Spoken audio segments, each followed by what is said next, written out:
മനുഷ്യശരീരത്തിലെ രക്തത്തെ അങ്കാരവിമുക്തമാക്കി പ്രാണവായുവിനെ കൊണ്ട് വീണ്ടും സംശുദ്ധമാക്കി ആ ക്രിയയിലൂടെ അഥവാ അനുഷ്ഠാനത്തിലൂടെ ഈശ്വരനുമായുള്ള ഐക്യം, യോഗം നേടുക എന്ന പ്രക്രിയയാണ് ക്രിയായോഗം എന്നു പറയുന്നത്. ഇപ്രകാരം സിരകളിലേക്ക് അധികമായി ഒഴുക്കിയെത്തുന്ന പ്രാണവായു അതിന്റെ പരമാണുക്കളെക്കൊണ്ട് തലച്ചോറിനെയും സുഷുമ്നാനാഡി കേന്ദ്രങ്ങളെയും നവോന്മേഷപൂർണമാക്കി തീർക്കുന്നതിനുള്ള പ്രാണശക്തിയായി മാറുന്നു. അശുദ്ധരക്തത്തിന്റെ അളവ് ചുരുങ്ങുന്നതോടെ ശരീരത്തിലെ എണ്ണമറ്റ കോശങ്ങളുടെ ജീർണം കുറയ്ക്കാനും ഒഴിവാക്കാനും തക്കതായ ഒരു സിദ്ധി യോഗിക്ക് കൈവരിക്കാൻ സാധിക്കുന്നു.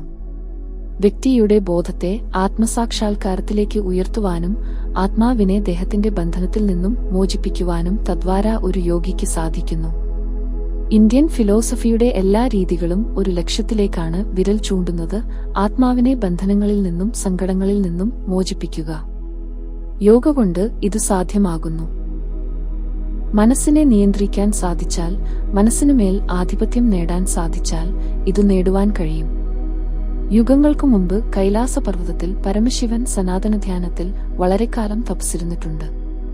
ശിവഭഗവാൻ ശക്തി രൂപത്തിന് പാർവതീദേവിക്ക് ക്രിയാകുണ്ടലിനി പ്രാണായാമയോഗവിദ്യ ആദ്യം ഉപദേശിച്ചു കൊടുത്തത് കൈലാസത്തിൽ വെച്ചാണ്, പിന്നെ കാശ്മീരിലെ അമർനാഥ് ഗുഹയിൽ വെച്ചും.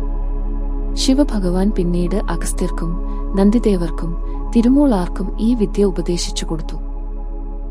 അഗസ്ത്യമുനിയാണ് വളരെക്കാലങ്ങൾക്കുശേഷം ബാബാജി നാഗരാജിന് ഈ ദിവ്യവിദ്യാജ്ഞാനം അനുഗ്രഹിച്ചു നൽകിയത്. ക്രിയായോഗ സിദ്ധാന്തം ഭഗവാൻ ശ്രീകൃഷ്ണൻ അർജുനന് ഉപദേശിച്ചു കൊടുത്ത ആ ശാസ്ത്രം തന്നെയാണ്.